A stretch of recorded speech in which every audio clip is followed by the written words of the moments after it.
The observation deck of Galactic Academy Station stretched out before her, a massive window into the endless universe beyond. Lyra stood alone, her slender fingers pressed against the cold, transparent surface. Stars flickered in the distance like tiny diamonds scattered across black velvet. She found peace here, away from the crowded corridors and the stares that followed her everywhere. Her reflection stared back at her from a glass. The features were delicate, almost ethereal, typical of her Valasian heritage. Her skin had a crystalline quality that caught light in unusual ways. But 3 jagged scars ran down the left side of her face, from her temple to her jawline. They glowed faintly in the starlight, like cracks in fine porcelain. These marks made her different. These marks made her an outcast. Heavy footsteps echoed behind her. Lyra's shoulders tensed immediately. She knew those footsteps. Well, the broken doll is hiding again. The voice belonged to Krex, a massive Thoraxian student who seemed to make tormenting her his personal mission. His scales gleamed under the station's artificial lights as he approached with 3 of his friends. All of them were huge, their bodies built for combat and intimidation. Lyra kept her eyes fixed on the stars. If she ignored them, maybe they would get bored and leave. It rarely worked, but she always hoped. "My friends and I were just discussing you," Krex continued, moving closer. "We were wondering why the Valasians would send someone so damaged to represent their species. Shouldn't you be locked away somewhere, hidden from sight?" One of his friends laughed, a harsh sound that made Lyra flinch. "I heard that on Velis Prime, they send the scarred ones to work in the mines. Dark places where nobody has to look at them. Is that where you belong?" Krex leaned down, his massive form casting a shadow over her. "In the dark." Lyra's hand instinctively moved to touch her scars, then stopped. She had learned not to show weakness around predators like Krex. Her violet eyes remained fixed on the distant stars, counting them silently in her head. 1, 2, 3. Anything to distract herself from the shame burning in her chest. Nothing to say? Good. Broken things should stay silent. Krex straightened up, satisfied with her lack of response. "Come on. There's nothing interesting here anyway." Their footsteps faded down the corridor, followed by more laughter. Only when the sounds disappeared completely did Lyra allow herself to breathe properly again. Her hand trembled as it finally touched the scars on her face. She traced the familiar path they made across her skin. These scars had a story, a good story. But nobody here cared about stories. They only care about appearances, about fitting into their narrow definitions of beauty and perfection. Lyra remembered the day she got them. Fire, heat, her younger brother's screams. The collapsing structure of their home during the industrial accident. She had run into the flames without thinking, had pulled him free from beneath a burning beam. The chemical fire had seared her face, but her brother lived. He was safe now, back home on Velis Prime, his skin unmarked and perfect. But she carried the price of his survival on her face forever. On her homeworld, these scars made her unmarriageable, unemployable in most respectable positions. Her family loved her. She knew that, but even they looked at her with pity. So they had sent her here, to Galactic Academy, hoping she might find acceptance among the stars where Valasian traditions held less power. Instead, she found new tormentors. Lyra turned away from the window and made her way through the station's corridors. Students from dozens of different species filled the hallways. Tall ones, short ones, ones with scales, ones with fur, ones with features she couldn't even name. The galaxy was vast and diverse, filled with countless forms of life. But none of them sat with her at meals. None of them chose her as a lab partner. None of them met her eyes for more than a second before looking away. She was invisible and hypervisible at the same time, ignored by those who might be kind, noticed only by those who wanted to hurt. The cafeteria loomed ahead, and Lyra's stomach tightened. This was always the worst part of the day. The massive dining hall accommodated hundreds of species, each with their own food stations and social groups. And there, in the far corner, sat the table where she always ate alone. She collected her meal from a Valasian food dispenser, a simple protein paste that tasted like home, though it brought her no comfort. Carrying her tray, she navigated between tables full of laughing, talking students. Nobody looked up as she passed.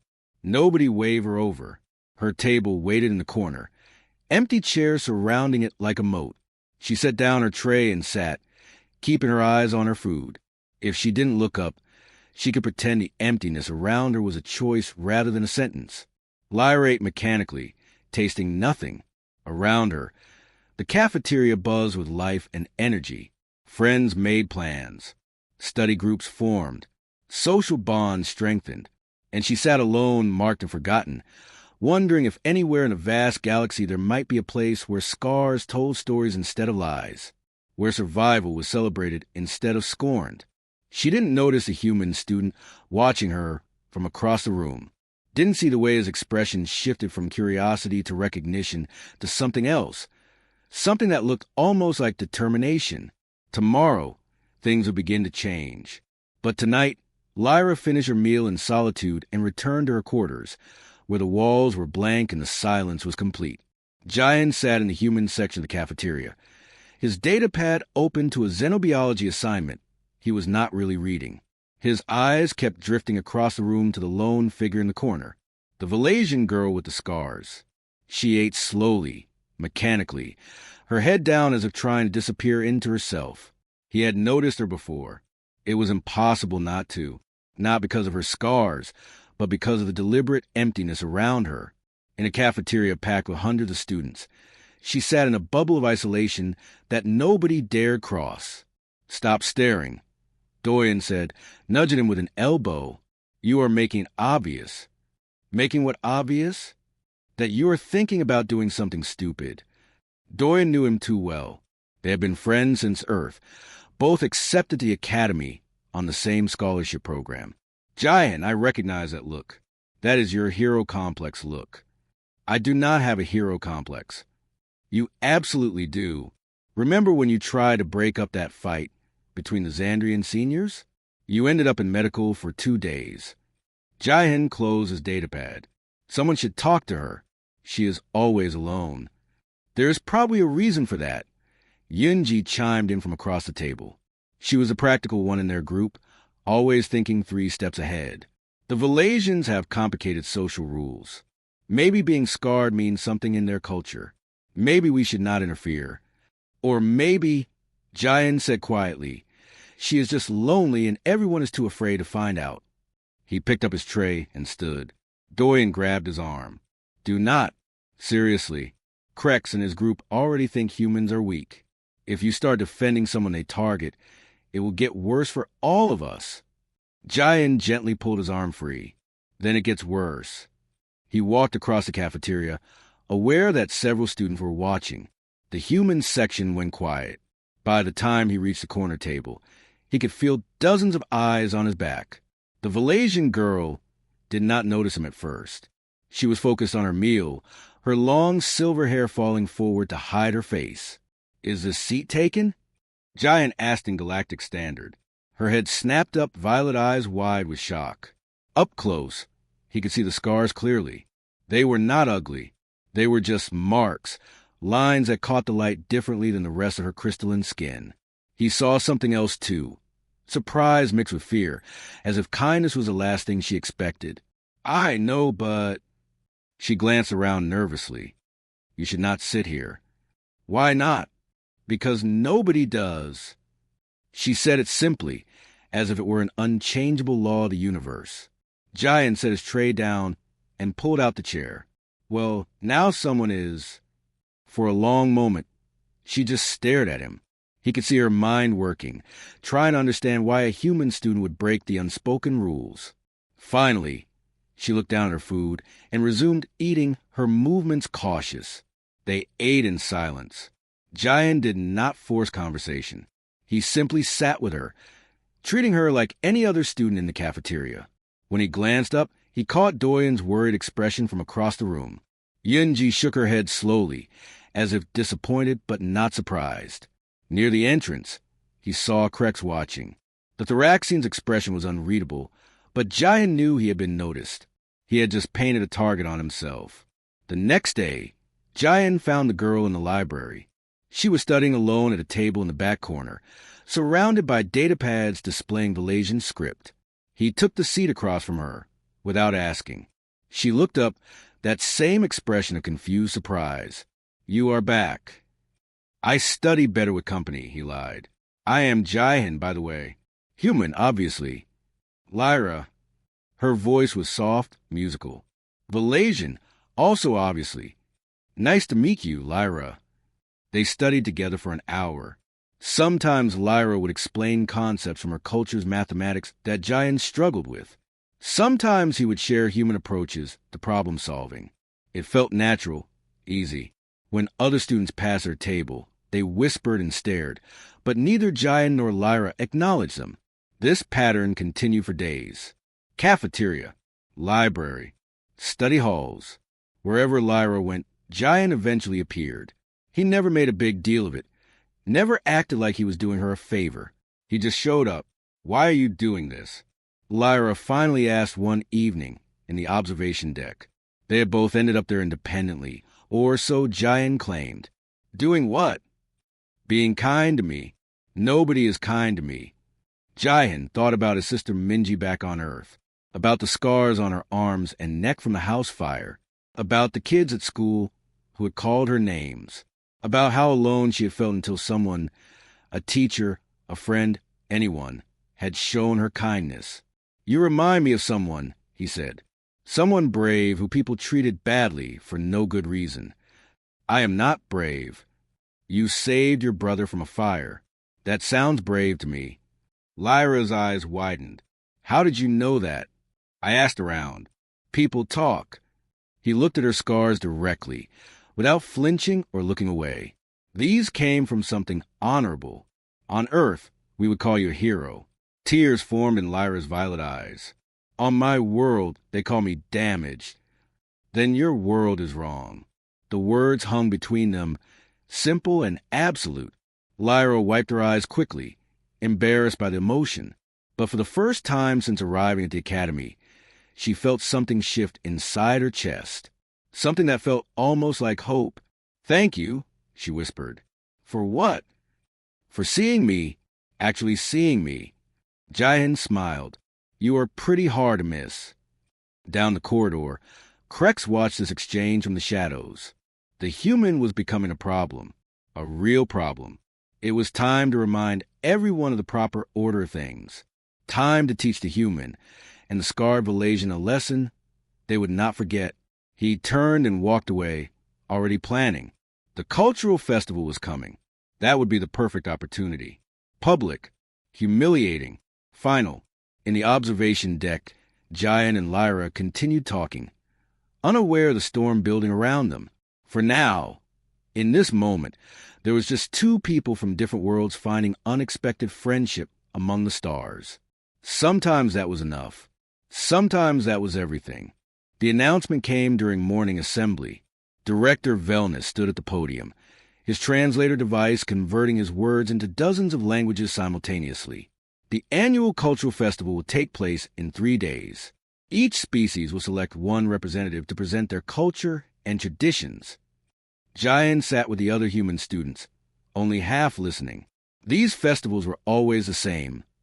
Bigger species showing off their strength or technology, while smaller ones tried not to be embarrassed. Humans usually did something simple, maybe a music performance or historical presentation. The Malaysian representative will be Lyra. Jaihin's head snapped up. Across the auditorium, he could see Lyra's face go completely pale. Around her, other Malaysian students shifted uncomfortably in their seats. None of them looked at her. Krex's laugh boomed through the hall. Even from rows away, Jaihin could hear the Thoraxian's voice clearly. This will be entertaining. After the assembly, Jaihin searched the station for Lyra. He found her in the gardens, a quiet area filled with plants from various homeworlds. She sat beneath a tree from Earth, a weeping willow that someone had brought as a reminder of home. Her face was buried in her hands. "Lyra." She looked up quickly, wiping her eyes. "I cannot do it, Jaihin. I cannot stand in front of everyone. Let them all stare at me, judge me." He sat beside her on the bench. "Can you ask for a different representative?" And prove them right? That I am too weak, too broken to represent my people? She shook her head violently. But facing them all, Krex will make it horrible. You know he will. Probably, Giant agreed. There was no point in lying. Then what do I do? Giant thought carefully before speaking. You could wear a veil, cover the scars, give your presentation, and leave. Hide, you mean? Lyra's voice was bitter. Confirm that my scars are something shameful that must be concealed. I did not say that. But that is what it means. She stood up, pacing in front of the willow tree. My whole life, people told me to hide, to stay in the background, to be grateful that anyone tolerates my presence. And I have done it. I have made myself small and quiet and invisible, but it never helps. They still see the scars. They still judge. Giant watched her pace, seeing the conflict written across her face. So what do you want to do? I want to be brave, she whispered. Like you think I am. Like I was when I saved my brother. But I used up all my courage that day. There is none left. I do not believe that. Over the next 2 days, tension grew throughout the academy. Krex started a betting pool. Would Lyra show up or run away? The odds heavily favored running. Students from multiple species joined in, turning her pain into entertainment. Giant heard about it from Doyen, who looked disgusted. It is getting worse, Doyen said. They are talking about you too, saying humans have weak judgment, that we cannot tell the difference between worthy and unworthy. Let them talk. Giant, this is affecting all of us now. The Thoraxian students are hassling every human they see. Yunji got pushed in the hallway yesterday. They are making examples of us because you chose to befriend her. Giant felt guilt twist in his stomach. He had not wanted to cause problems for his friends. But what was the alternative? Abandon Lyra to prove humans knew their place? I am sorry, he said quietly. I know, and I am not saying stop. I am just saying, be careful. This is going to explode soon. The night before the festival, Giant could not sleep. He paced his quarters, thinking about Lyra, about Krex, about the whole impossible situation. On Earth, they had finally learned to honor scars. Survivors of accidents and violence were treated with respect, not mockery. His sister Minji wore her scars openly now, proud of what she had survived. Why could the galaxy not see what Earth had learned? An idea began forming in his mind. Dangerous, probably stupid, definitely going to cause problems, but maybe necessary. He spent hours researching on his datapad. Valasian culture, both ancient and modern. Human traditions around scars and sacrifice. The concept of honor across different species. By the time morning light filtered through his window, he had made his decision. The festival day arrived with nervous energy crackling through the station. The grand auditorium filled quickly, students excited to see their cultures presented.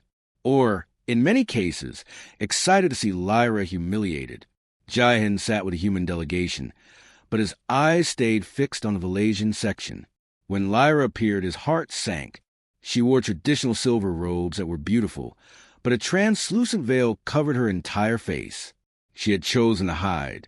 The presentations began. Species after species took the stage, showing off their best qualities. Each received polite applause. Finally, it was a Valasian turn. Lyra walked to the center stage like someone walking to their execution. Her hands trembled as she gripped her notes. The auditorium quieted, but it was not a respectful quiet. It was a quiet of predators waiting to strike. The Valasian people, Lyra began, her voice barely audible even with the amplification system, are one of the oldest spacefaring species. We value precision, beauty, and... Speak up. Krex's voice cut through her words like a blade. Or are you ashamed of your voice too? Laughter rippled through sections of the crowd. Lyra's hands shook harder. She tried to continue. We value harmony and... Show us your face, another Thoraxian shouted. Or is that veil permanent now? More laughter. Lyra froze completely, her prepared speech forgotten. She stood there, paralyzed, while hundreds of students watched and whispered. Krex stood up, his massive form drawing every eye. Come on, monster. Show everyone what happens when Malaysians fail at being perfect. Show them the real you. The crowd erupted in murmurs. Some students looked uncomfortable, but nobody spoke up. Nobody defended her. Lyra's hands moved to her veil. She was going to run. Jayan could see it in her posture, the defeat, the surrender. He did not think. He just moved.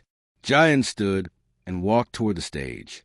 His footsteps echoed in the suddenly silent auditorium. Every eye turned to watch him. Security officers tensed, but Professor Namgung held up a hand, curious about what would happen. Jayan climbed the steps. Lyra stared at him in shock and confusion. "What are you doing?" she whispered desperately. "Something I should have done sooner," he replied. Then he turned to face the crowd, his heart pounding but his voice steady. "May I speak?"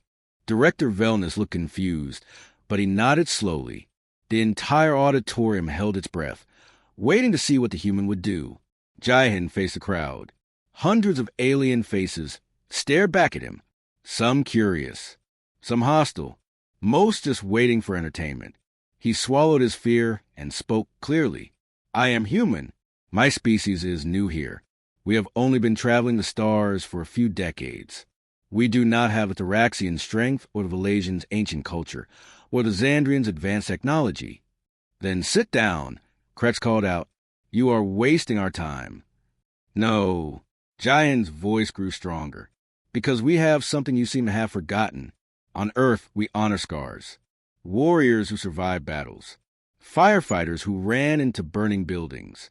Accident victims who kept living despite their pain. We learn that scars tell stories. Stories of courage. Stories of survival. Stories of sacrifice." He turned to Lyra. Her violet eyes were wide with shock and fear. "May I?" She did not understand what he was asking, but something in his expression made her nod slowly. Jayan reached up gently and removed her veil. Gasps echoed through the auditorium. Lyra's scars caught the stage lights, gleaming against her crystalline skin. 3 jagged lines that marked her face, beautiful in their own strange way. Proof of something survived, something endured. "These marks," Jayan said, his voice carrying to every corner of the massive room, "are proof that Lyra ran into fire to save her younger brother. Proof that she valued his life more than her own safety. Proof that she was brave enough to face flames and pain." He looked directly at Krex. "You call that weakness? You call that broken? On Earth, we call that heroism." Then Jayan did something that shocked every species in the room. He leaned forward slowly and gently kissed Lyra's scarred cheek, then the second scar across her face, then the third line that ran to her jaw. "These are not marks of shame," he said softly, but his words traveled to the perfect acoustics. "These are proof she lived, proof she chose courage over safety. That is beautiful by any measure that matters." The silence was absolute and crushing. Lyra's eyes filled with tears, but they were not tears of shame anymore. Her hand reached up to touch where Jayan had kissed her scars, as if she could not believe it had happened. Then Krex roared, "You dare!" The Thraxian charged toward the stage, his scales flushed dark with rage. "You dare to lecture us? To touch her like that in front of everyone? I challenge you, human. Traditional Thraxian combat. Let us see if your words hold up against real strength." The auditorium exploded into chaos. Students shouted. Faculty rushed forward. Jayan's friend screamed from the human section. "Jayan, no!" Lyra grabbed his arm desperately. "He will hurt you badly. Thraxian combat is brutal. Humans have never won. Never." Jayan looked at her scared face, then at Krex's furious expression, then at the hundreds of students watching. Every instinct told him to refuse, to find a diplomatic way out. But if he backed down now, everything he had just said would mean nothing. "I accept," he said clearly. Director Velness rushed onto stage. "This is highly unusual. We should discuss." "It is within Academy rules," Krex snarled. "The human insulted Thraxian judgment. Combat resolves disputes. Everyone knows this." Professor Namgung pushed through the crowd, his face pale. "Jayan, you do not have to do this. We can file a formal protest through human diplomatic channels. We can—" He called her a monster, Jian said simply. Someone needs to stand against that. Within minutes, the entire academy knew about the challenge. Students poured toward the combat arena from every section of the station. The stands filled rapidly. Everyone wanted to witness the impossible, a human challenging a Thoraxian senior. In the preparation room, Doyen and Yunji tried desperately to change Jian's mind. "This is insane," Yunji said, her voice shaking. "Krex weighs twice what you do. His species evolved for fighting. Their bones are denser, their muscles stronger. You will get seriously hurt." "I know." "Then why?" Doyen demanded, grabbing Jian's shoulders. "Why are you doing this? For a girl you barely know? For someone from a completely different species?" Jian thought of his sister. He thought of every person who had ever stood alone against cruelty. He thought of the kind of person he wanted to be, the kind of example he wanted humanity to set among the stars. "Because it is right," he said. "Because someone has to show that strength is not just about muscles and scales. Because Lyra deserves to have someone stand for her, even if it costs me something." "It might cost you more than you think," Yunji whispered. The arena filled with noise as both fighters entered. Krex played to the crowd, flexing his massive arms, roaring his species battle cry. The betting pool had reformed instantly. The odds on how quickly Jian would fall were depressingly short. Across the arena, Lyra stood in the front row. Her face was still uncovered, tears streaming down her scars. But she did not look away. She would witness this. She owed him that much. The referee, a neutral Xandrian official, explained the rules. Combat continues until one fighter yields or cannot continue. Medical teams are standing ready. This is officially sanctioned. Begin. Krex did not wait for Jian to prepare. He charged immediately, closing the distance in two massive strides. His fist connected with Jian's ribs like a hammer. The impact lifted Jian completely off his feet and sent him crashing into the arena wall. Pain exploded through his chest. He could not breathe. Something had definitely cracked. The crowd roared with excitement.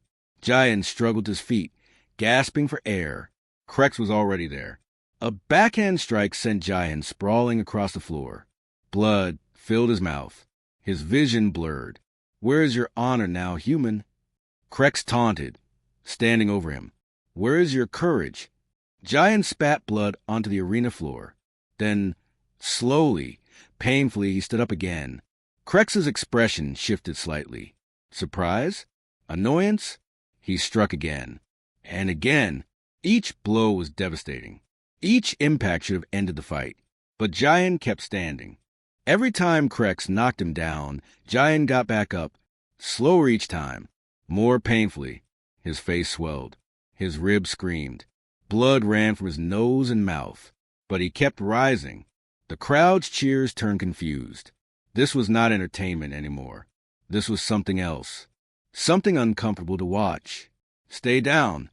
Yunji screamed from the stands. "Jian, please stay down." But Jian pushed himself up again, swaying on his feet. His vision doubled. Everything hurt. But he raised his fist anyway. "Why will you not quit?" Krex demanded. And for the first time, there was frustration in his voice instead of confidence. "You cannot win. You are too weak." Because Jian wheezed, spitting more blood. Someone has to show you that strength is not just physical. Real strength is standing up for what is right, even when it hurts. He stood there, barely able to keep his balance. Krex drew back his fist for another devastating blow. "Stop." Lyra's voice cut through the arena like shattering crystal. She vaulted over the barrier and ran onto the combat floor, placing herself directly between Jian and Krex. "Enough," she said, her voice shaking but growing stronger. "You want to prove strength? You have proven nothing except cruelty. He has shown more courage in 10 minutes than you have shown in your entire life. You cannot interfere with sanctioned combat." Krex began. "I can speak." Lyra's voice rose, and suddenly she was not the quiet, scared girl anymore. "And I am done being silent. You have mocked me, degraded me, treated me like garbage. But he saw me. He saw worth where even my own people saw only shame." She turned to face the crowd, Her scarred face lifted high. Students from dozens of species stared at her in shock. These marks are not weakness. They are my proof. I am not broken. I am not damaged. I am a person who saved a life, and I refuse to be ashamed anymore. The arena had gone completely silent. Jayan showed me that, Lyra continued, her voice clear and strong. A human, a species you all dismiss as weak and primitive. He had more honor in one act of kindness than this entire academy has shown in months of letting bullies rule. Professor Nam Gung stepped onto the combat floor, followed by other faculty members. This combat is over. Both fighters report to medical immediately. I did not yield, Krex protested, but his voice lacked conviction. You do not need to. Director Velness appeared, his expression grave. We are stopping this. Krex, you are suspended pending investigation into multiple reports of systematic bullying that have suddenly flooded my office. Bullying? What reports? 47 complaints in the last 15 minutes. Velness said coldly. From students across multiple species. It seems the spectacle opened many eyes. People are finally speaking up about your behavior and your group's actions. The crowd murmured. Students who had been silent for months, even years, were suddenly approaching faculty members with their own stories. The dam had broken. Medics rushed forward to help Jayan. He could barely walk. Lyra stayed beside him, refusing to leave. As they moved through the crowd toward the exit, something unexpected happened. Students began standing, not cheering, just standing in silent respect. A Valasian junior with hidden scars on her arms stood first, then a young Xandrian with a birth defect, then others, dozens, hundreds. A movement was forming. 3 days passed before doctors cleared Jayan to leave medical.